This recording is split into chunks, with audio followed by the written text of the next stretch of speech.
दोस्तों, मैं पलक अनुद्या आपके अपने YouTube चैनल पलक पाठशाला में लेके आई हूँ एक और बेहतरीन वीडियो। आज हम स्टार्ट करेंगे क्लास 11 बायोलॉजी बॉटनी का एक बहुत ही ज़्यादा इम्पोर्टेंट और इंटरेस्टिंग टॉपिक जिसका नाम है पुष्पीय पादपों में आकार की। यह चैप्टर 5 है। इस चैप्टर के अंदर हम मेनली क्या क्या पढ़ेंगे उसके बारे में हम देखते हैं कि हम पढ़ेंगे मूल, तना, पत्ती, पुष्पक्रम, पुष्प, फल और बीज। ये सब टॉपिक हम इसमें कवर करने वाले हैं। इसकी बहुत ज़्यादा पार्ट्स मिलेंगे, तो प्लीज़ आप हर एक पार्ट को स्टार्टिंग से देखें। तो ये इसका पार्ट फर्स्ट है, जिसके अंदर हम नॉर्मली क्या होता है, मूल क्या होती है, जड़ें के प्रकार के बारे में पढ़ेंगे। और इससे जो आगे की वीडियोस है वो भी आपको इसी चैनल पे मिल जाएगी, तो उसके लिए आपको मेरे चैनल को सब्सक्राइब करना होगा और नेक्स्ट पार्ट के लिए आपको वेट भी करना होगा। तो चलिए स्टार्ट करते हैं। फर्स्ट आता है आकार की होती क्या है। मेनली हमारे चैप्टर का नाम है पुष्पीय पादपों में आकार की। तो आकार की होती क्या है? किसी पादप के बाह्य आकार, आकृति, संरचना के अंगों का अध्ययन करना ये क्या कहलाता है? आकार की। जैसा कि हमारे को बाहर से पेड़ जो है वो कैसा दिखता है, उसमें पत्तियां, उसके पौधे, उसका तना, उसके अंदर नहीं जा रहे हैं, उसके जो बाह्य स्ट्रक्चर को हम देखेंगे, इसे हम कहते हैं आकार की। मुख्यतः दो अंग तंत्रों से मिलकर बना होता है, मूल तंत्र और स्टेम या फिर स्तंभ, जिसे कहते हैं रूट सिस्टम और शूट सिस्टम। स्तंभ वाले भाग को हम शूट सिस्टम कहते हैं और जड़ वाले भाग को हम रूट सिस्टम कहते हैं। रूट सिस्टम में फर्स्टली आता है रूट होती क्या है, मूल क्या होती है, जड़ क्या होती है। तीनों नाम सेम है, इसे ही हम जड़ भी बोलते हैं। ठीक है।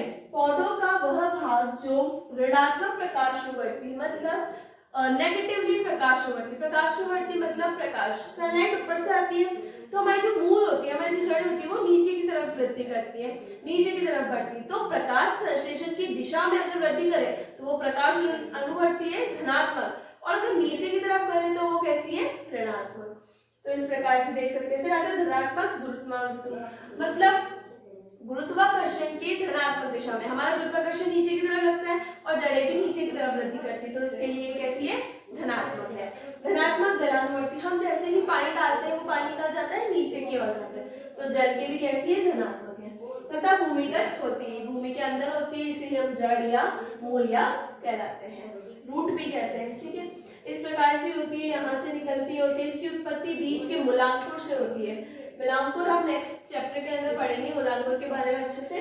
अब सिर्फ आपको ध्यान रखना है कि मूलांकुर से होती है। नेक्स्ट हम देखते हैं मूल के लक्षण में ही जो रूट्स होती है उनके क्या क्या लक्षण होते हैं। तो पहला आता है मूल भूमिगत होती है, ऋणात्मक प्रकाशवर्ती होती है। मैं आपको समझा चुकी हूँ कि कैसे होती है। फिर आता है गुरुत्वाकर्षण के अनुसार वृद्धि करती है। ये हमने पता लगा लिया कि गुरुत्वाकर्षण जहाँ जाता है जड़ें भी वहीं की वहीं गति करती है। यह वर्णहीन और रंगहीन होती है। जड़ों का कोई भी स्पेसिफिक कलर नहीं होता है। जड़ों में प्रकाश संश्लेषण की क्रिया नहीं होती है, सभी को पता है। मेनली प्रकाश संश्लेषण की क्रिया हमारा पत्ती करती है, जिसे हम पर्ण या पर्णक कहते हैं, जिसके बारे में हम पढ़ेंगे अच्छे से। तो आपको हमारी वीडियोस पे बने रहना होगा अगर आपको पूरे चैप्टर्स को अच्छे से समझना है। तो चलिए हम आगे देखते हैं कि मूल के प्रकार। मेनली मूल के 2 पार्ट्स होते हैं, एक तो मूसला मूल और एक रेशेदार मूल, फाइब्रस रूट और टैप रूट। टैप रूट क्या होती है? इस प्रकार की मूल से प्राथमिक मूल निकलती है, इससे शाखाएं निकलती है। मतलब क्या होता है, पहली जो मूल हुई वो निकली, इससे बहुत ज्यादा मूल्स निकलती है, तो ऐसा स्ट्रक्चर सब कुछ हो जाता है। तो ये इस प्रकार की मूल को हम कहते हैं मूसला मूल, जो कि द्विबीजपत्री पौधों के अंदर पाई जाती है। मटर, चना, सूरजमुखी, गुलाब, इन सभी के अंदर मूसला मूल पाई जाती है। नेक्स्ट आता है रेशेदार मूल। इस प्रकार की मूल में मूलांकुर से प्राथमिक मूल निकलती है, लेकिन ये अल्पकालिक होती है। मतलब क्या होता है इसमें, ये प्राथमिक मूल निकली मूलांकुर से, ये थोड़े टाइम बाद नष्ट हो जाती है। फिर क्या होता है, दूसरी मूल निकलती है। दूसरी मूल, बहुत सारी मूल्स निकल जाती है, यहाँ से बहुत सारी रूट्स निकल जाती है। इससे क्या होता है, गुच्छे जैसी संरचना बन जाती है। पहले वाली मूल नष्ट हो जाती है, तो इसमें प्राथमिक मूल नहीं होती है, इसके अंदर रेशेदार में। बाकी जो आउटसाइड से है वो दूसरी मूलांकुर से निकल जाती है, इसके स्थान पर अन्य रेशे निकलते हैं। यह एक बीजपत्री पौधों में पाई जाती है, जैसा कि हमें पता है। इसके उदाहरण है चावल और घास। ठीक है। अगर आपको वीडियो अच्छी लगी तो आप वीडियो को लाइक एंड कमेंट कर सकते हैं, और इसके वीडियो के पार्ट 2 के लिए आपको मेरे चैनल से जुड़ना होगा। तो प्लीज अभी के अभी चैनल को सब्सक्राइब कीजिए। Thank you so much.